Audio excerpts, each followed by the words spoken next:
Monsieur, bonsoir. Merci de suivre votre et notre magazine, le décryptage d'informations politiques, ce magazine d'entretien qui revient aujourd'hui dans un nouveau numéro où nous recevons un acteur politique de Cash. Il est communicateur de l'UDPS, cadre bien entendu de ce parti politique de Félix Antoine Tshisekedi. Eh bien, il s'agit de Maître Bassim Bayo. Bienvenue. Alors, avec vous, on va décrypter les grandes questions d'actualité, questions bien entendu d'actualité qui concernent la République démocratique du Congo. D'entrée des jeux, cette inquiétude de bien congolais, le retard dans la nomination pour le fait de ne pas connaître très tôt l'informateur, celui qui doit identifier la nouvelle majorité avant la sortie du gouvernement. Bien, ils doivent prendre patience puisque l'informateur est une exigence constitutionnelle. Je crois que l'article 101 de la Constitution est clair à ce propos, et l'article 78, en ce sens que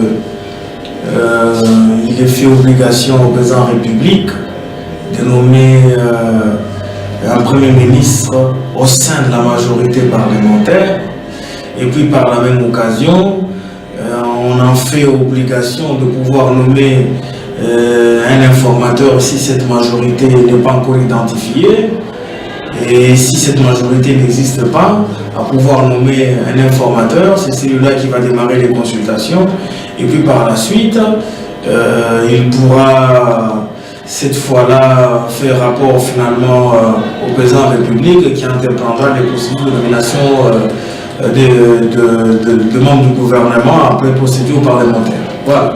Alors, dans le cas d'espèce, la majorité est-elle déjà connue, oui ou non?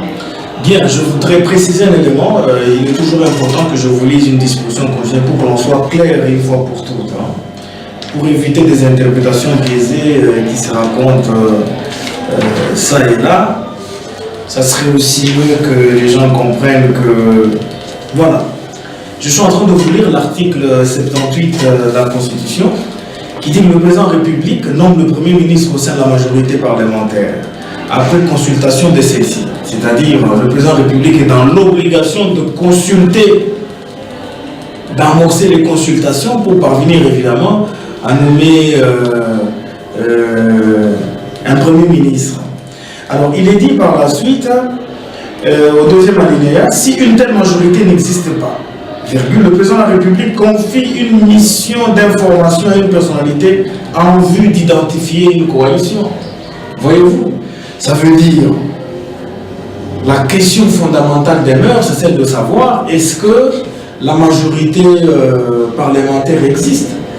Je dis bien qu'elle n'existait pas. Pourtant, la plateforme FCC s'est transformée en plateforme. Il ne faut pas que les gens le savent. Et l'ancienne MP est devenue majorité parlementaire. C'est impossible, c'est impossible. Alors, Atoun nous l'a dit au courant de la semaine. C'est là que je dis, tout ce que Atoun nous raconte, c'est des déclarations cosmétiques. Je voudrais arriver à un élément important. La CNI a proclamé un grand nombre de députés élus qui vont au-delà de 300, et par la même occasion, ces différents députés sont issus à 90% des regroupements politiques et non de partis politiques. Au sein de l'ancienne majorité présidentielle, le seul parti politique qui est allé aux élections en tant que tel, c'est le PPRD. Et le PPRD, dans leur fameux caucus du FCC, le PPRD est minoritaire en termes de nombre de députés. Et donc les autres grands nombres de députés sont issus évidemment pas des partis politiques, mais des plateformes politiques. Non, des regroupements politiques, voulais-je dire, comme la Constitution le dit, AFDC et alliés, finalement, c'est cette association-là qui forme évidemment, qui fait partie du FCC. Or, le FCC n'a pas été proclamé par la CNI comme étant regroupement politique ayant produit des députés. Il faut que l'on tombe d'accord sur cette question. Finalement, la signature de l'acte d'engagement de Kingakati, c'est un acte d'engagement qui vient en aval. Le problème juridique demeure. à partir du moment où, même quand il s'agit de répondre aux contentieux électoraux, la Cour constitutionnelle, tout comme les cours d'appel qui sont en province, ne peuvent pas répondre selon le regroupement FCC. Donc, le contentieux s'est transformé en plateforme. En aval, après. En retard. En retard, évidemment. Mais le fait que tous ceux qui sont, en fait, qui constituent cette plateforme ont signé un acte d'engagement, vous ne voyez pas que déjà, ça prouve à suffisance que le FCC a la possibilité d'avoir une majorité, que le Premier ministre peut ressortir du FCC, et que le gros, même de responsables, au niveau des différentes provinces, pourrait provenir, bien entendu, de cette plateforme électorale, cette plateforme désormais gouvernementale. Il n'y a pas de problème à ce niveau. Je vous dis, pour nous, Cash, cette question ne nous fait ni chaud ni froid. Au contraire, cela nous a facilité la tâche. Le fait pour des caucus politiques d'importance capitale comme AFDC, comme les centres, d'avoir accepté de signer l'acte d'engagement, ça veut dire désormais le Cash n'aura qu'un seul répondant, qui est Joseph Kabila. Plus question de faire la ronde, on consulte Lukwebo, on consulte Kambinga, on consulte, je ne sais pas, Matenda, ainsi de suite. Cette histoire s'est arrêtée.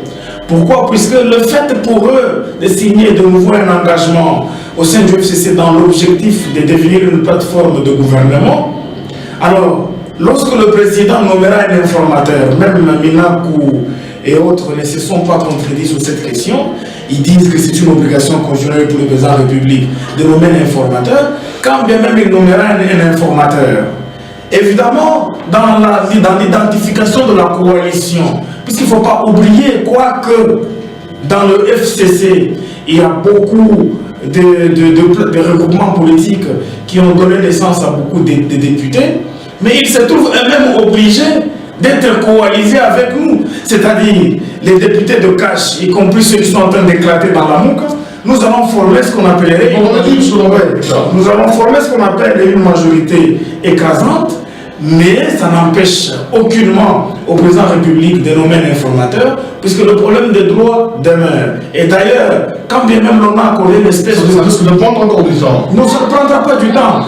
En fait, il faut comprendre que nos amis du FCC, autant qu'ils avaient peur d'un certain schisme qui prenait déjà naissance au sein du FCC, ils ont fait recours à leur autorité morale pour venir serrer les coudes. Il est venu serrer les coudes quand même certains expriment de mécontentement.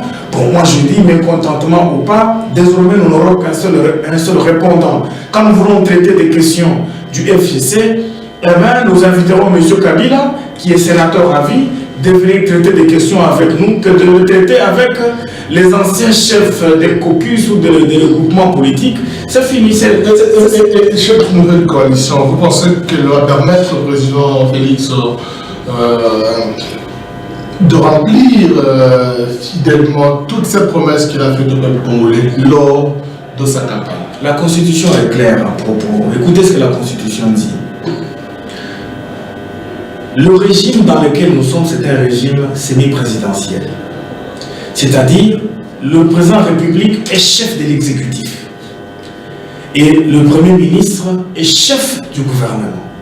La Constitution précise que le Premier ministre conduit la politique du gouvernement après concertation avec le président de la République. C'est-à-dire, le cheminement, la conduite du gouvernement est exposé a priori au contre-seing du président de la République. Donc, nous n'en voyons pas tout ce qu'il va faire. Le gouvernement doit avoir le contre-seing présidentiel. Mais c'est ce que la Constitution dit.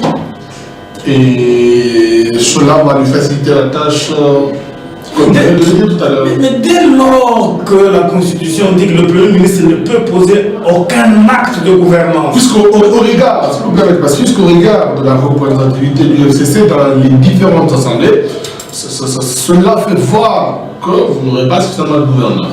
Vous, Cash, principalement. La question de gouverneur est déjà réglée.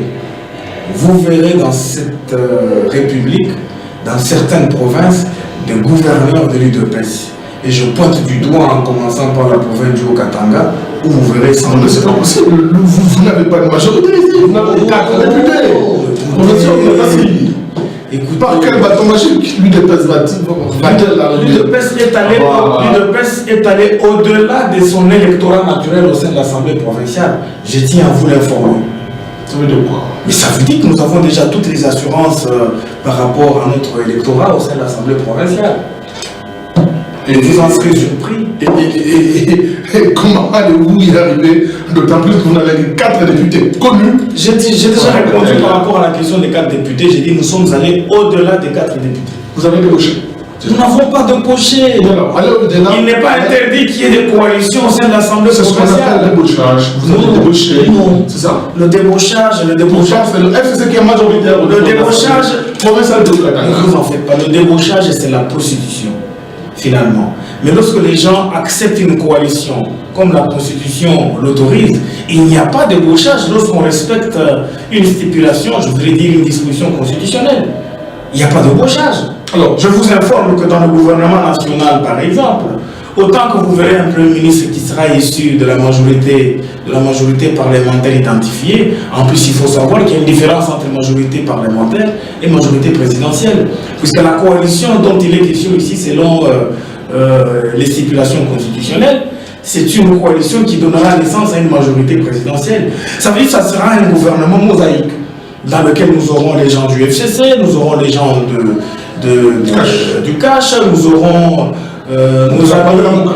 les amis de la Mouka qui ont quitté. Il y a des gens qui quittent la Mouka, vous en faites pas. La Mouka, c'est une véritable tour de Babel. On en parle avec Martin Fayou qui continue sa tournée. Tant son RVC, il a été dans la partie Est, Béni, Yumbi, Matadi et d'autres provinces du pays. Ça ne vous fait pas peur au regard de toute cette panoplie de personnes que Fayou est en train de traîner derrière lui? Je dis et je le répète, que pour ceux qui ne connaissent pas Fayou, ils peuvent évidemment prédire une certaine peur.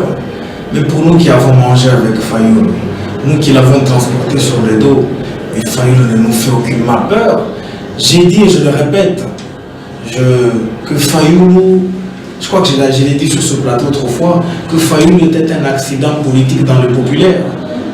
Les contradictions. Un accident politique dans le populaire. C'est un accident politique dans le populaire dans la mesure où tout ce qu'il a présenté comme décor était le fait d'une association des partis politiques ou des groupements politiques qui ont voulu évidemment présenter Fayoulou comme candidat au boycott et qui est devenu 6 jours avant la fin de la campagne électorale candidat aux élections évidemment présidentielles avec ou sans machine à voter. Pour preuve en ces jours, il y a déjà des défections.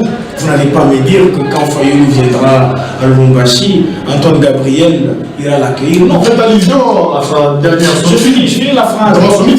C'est une sortie politique, vous n'en faites pas. D'ailleurs, ce n'est pas son dernier meeting à la Kenya. Avant qu'il n'aille à Kin pour prendre le bâton de commande du bureau provisoire de l'Assemblée nationale, il l'avait déjà dit dans ce sens-là.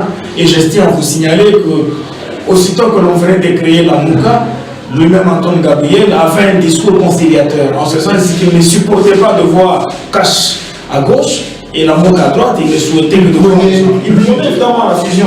Finalement, la déclaration d'Antoine Gabriel n'est qu'une déclaration logique des choses. Il a été rejoint par Christophe Doutoumboula. Et nous, on fait la autre, finalement, c'est pour vous dire que voilà ce qui prouve à suffisance que Fayoulou était un accident politique dans le populaire. Pour preuve, il n'est resté. Pourtant, il continue à réclamer la vérité des gens. Oui, mais écoutez, c'est de leaders comme Jean-Pierre Bemba, Moussa Nyamouissi, juste les autres qui continuent à les J'ai fini la phrase. Moussa Nyamouissi, Jean-Pierre Bemba, depuis un certain temps, ils sont devenus des muets politiques. Parce que la réalité électorale a prouvé le contraire.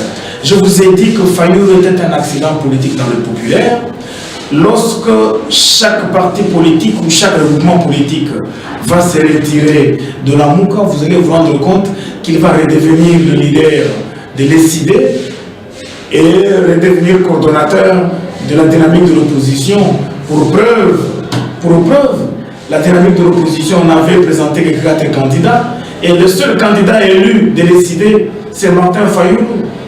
élu à Kinshasa, tout Fayoulou que l'on vous présente là-bas est venu à peine de Boyézer. C'est ridicule pour un leader que l'on cherche à présenter comme étant populaire. La ronde qu'il fait autour de en arrière-pays, nous avons promis au peuple que nous devions implanter un état de droit et démocratique. Nous avons compris que pour éviter de rendre les gens populaires par ricochet, il faut les laisser s'exprimer librement. Mais voilà qu'il a dit qu'il fera la ronde de la République, il s'en est fatigué, il est rentré à Kim. Il est arrivé à Béni. Il promet de rencontre. Il n'y a pas de problème. Il est libre. Nous avons déjà implanté un état de droit. Il peut circuler partout.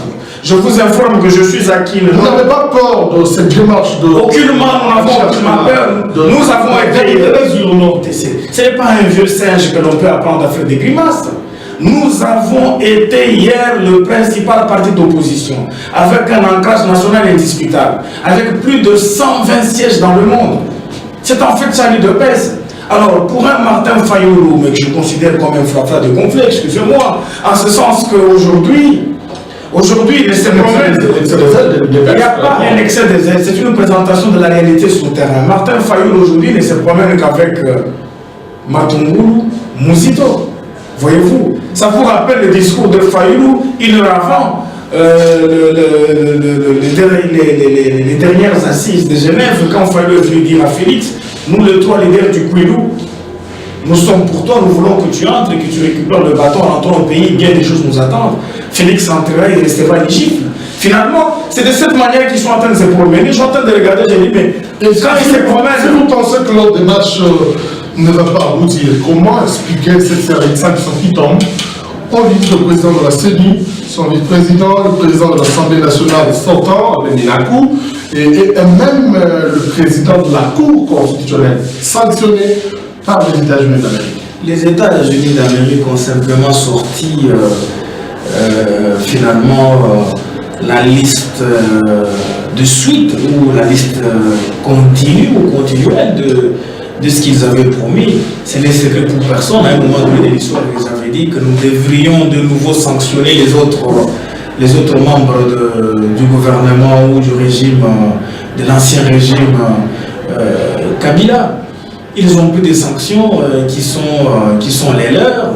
Évidemment, cette question de sanctions, il faudra simplement se poser la question quel est le fondement de leurs sanctions, mais ce n'est pas forcément cette question qui nous intéresse. Le comme c'est qu'il y a même le président de la Cour constitutionnelle qui a été sanctionné. Le président de la Cour constitutionnelle. Les supputations pourraient aller dans le sens d'une certaine corruption dans le cadre de dernières élections en RDC. Non, au contraire, les gens, surtout nos détracteurs, nous sommes désormais un parti politique au pouvoir. Nous n'entendons pas de nos détracteurs des éloges. Évidemment, il faut toujours dire que Félix n'est pas un ange. Si Christ, le Fils de Dieu, a été même vomi, crucifié par ses pères et par ses frères, à combien de faute raison du président Félix, les décisions prises par le gouvernement américain ou par l'administration américaine datent. Ils avaient déjà leur liste bien avant les élections. Bien avant la campagne électorale, donc ils disaient, ils l'ont annoncé. Donc ça ne date pas d'aujourd'hui. Non, mais écoutez, nous en avons parlé sur ce plateau. Il faut bien consulter Actualité CD et autres, vous trouverez des éléments là-dedans. C'était bien longtemps que l'administration américaine avait annoncé la suite des sanctions. Et bien quand la suite des sanctions arrive, ça n'a rien à faire avec le nouveau régime en place. Alors, et puis vous parlez de la vérité des yeux. Écoutez, c'est de la farce, j'ai dit, c'est de la farce, c'est de la complaisance. Que Fayoulou soit en train de continuer à faire cette sale besogne. Je vous dis que Fayoulou a perdu devant le peuple, devant la loi. Il a perdu devant les hommes de Dieu, puisqu'il s'est tenu debout dans l'église à la demande du pasteur de Philadelphie, demandant à tout le peuple, tenez-vous debout, nous allons prier pour le... Laissez-moi finir la phrase. Tenez-vous debout, nous allons prier pour le président de la République élu. J'ai vu Fayoulou debout, il a aussi prié pour le nom de l'aspect à son pasteur. Fayoulou a perdu devant la Cour africaine des droits de l'homme et des peuples. Finalement, j'étais présent, je vous informe, lors du procès en recours électoral. Nos amis de la Mouka, puisqu'il s'agit, il faut préciser des choses, il s'agit de requêtes dédoublées en matière électorale. Une sous procuration de Kalele qui est professeur Kalele, que j'apprécie historiquement parlant, Kalele, qui est secrétaire exécutif de la dynamique de l'opposition, qui n'en avait pas prérogative à donner procuration à Maître Combé, Fayoulou reviendra moratoirement, je voudrais dire en retard, avec la requête à lui, cette fois-là postulant, donnant évidemment procuration spéciale à Maître Combé, postulant 8 millions et demi de voix pendant qu'Alel postulait 11 millions de voix. Écoute ce qui s'est passé. Un élément important. Allez. Nous sommes dans la salle d'audience. Nos amis de la Mouka ont fait venir des cartons de PV qu'ils devaient évidemment présenter devant le juge. Les jeunes avocats qui faisaient partie du collectif de la Mouka ont cherché à ouvrir ces cartons-là et brandir les PV. Tu sais ce qu'on leur avait dit par l'avocat le plus ancien?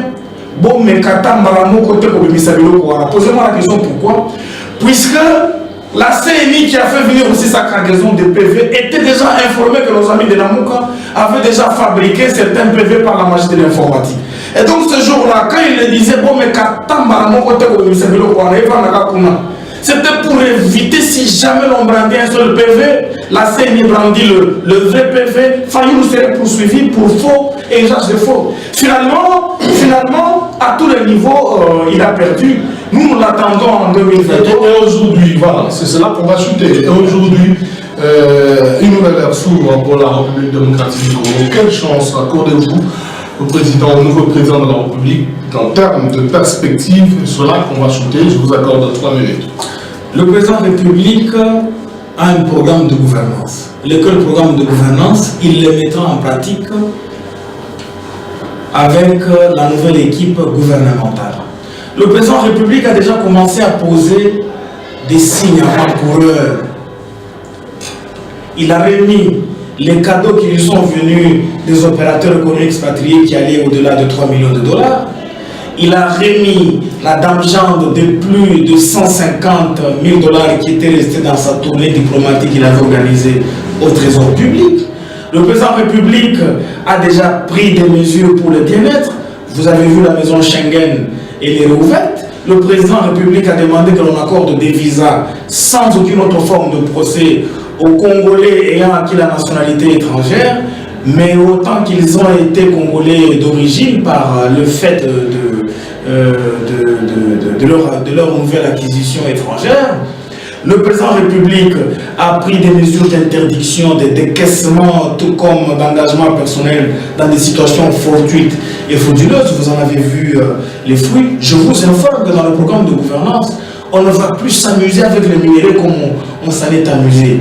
Hier, vous avez vu la Pétantique a produit hier 300 milliards de francs congolais par année, mais le président, pour un simple 30 jours, pour un simple mois pratiquement d'accession au pouvoir, l'on venait de se rendre compte que les 300 milliards d'une année hier sont devenus l'affaire d'un seul mois. Donc c'est des signes avant-coureurs. Le président de la République, il refuse un peu de rendre extraordinaire les fonctions du président de la République, puisqu'en social-démocratie, il faut les rendre ordinaires, dans la mesure où le président de la République est en train de gouverner ses pairs. À propos de nos amis de l'entreprise, puisqu'il faut rajouter un petit élément, pour vous dire, personnellement, je suis en train d'apprécier les actes posés par Antoine Gabriel, et je cite par ricochet Lutondo Lapala, Mwando et Ndondo Bonongue. Je venais de suivre un communiqué ce matin de Pierre Lumbi au Congo qui contredit les trois que je venais de citer. Je pense que c'est une preuve prouvant en suffisance que la Mouka est devenue une véritable tour de Babel. Et par la même occasion, Antoine Gabriel a pris pour porte-parole, se disait portant-parole pour Moïse Katumbi. Pierre Lumbi au Congo, dans sa lettre, a encore une fois fustigé le fait que Moïse Katumbi n'a aucunement donné mandat à quelqu'un pour retirer l'ensemble de la Mouka. Finalement, devant cette contradiction, c'est lui qui joue au silence coupable, c'est Moïse Katumbi. Que devait-il faire? Puisque quand les gens, il y a des gens qui l'ont transporté aussi au dos, comme nos amis de G7, pour la plupart, je cite Lutondo, Antoine Gabriel et Ndondo Bonongue. quand il voit les gens en train de tenir discours et déclarations en disant que nous l'engageons, lui ne doit pas jouer au silence. Je me pose la question de savoir pourquoi Katumbi garde-t-il silence? Son silence est-il un silence coupable? Est-ce que c'est parce que les accords de la cabane de Genève disent que quiconque irait à l'encontre de mettre fin à sa carrière politique et signerait sa mort politique? Je me demande, est-ce que c'est la chose dont il a peur? Félix n'a pas mis fin. Mais Félix, écoutez, Félix et Caméré ont compris que Genève était une base. Et donc, pour faire plaisir à sa base, si vraiment il doit témoigner fidélité à sa base, il doit parler ici, il doit sortir de son silence. De toute façon, pour nous, nous n'attendons pas, nous n'exigeons pas qu'il sorte de son silence, mais pour essayer de taire cette véritable tour de Babel qui gravite autour de la question de la Mouka, il doit sortir de son silence si réellement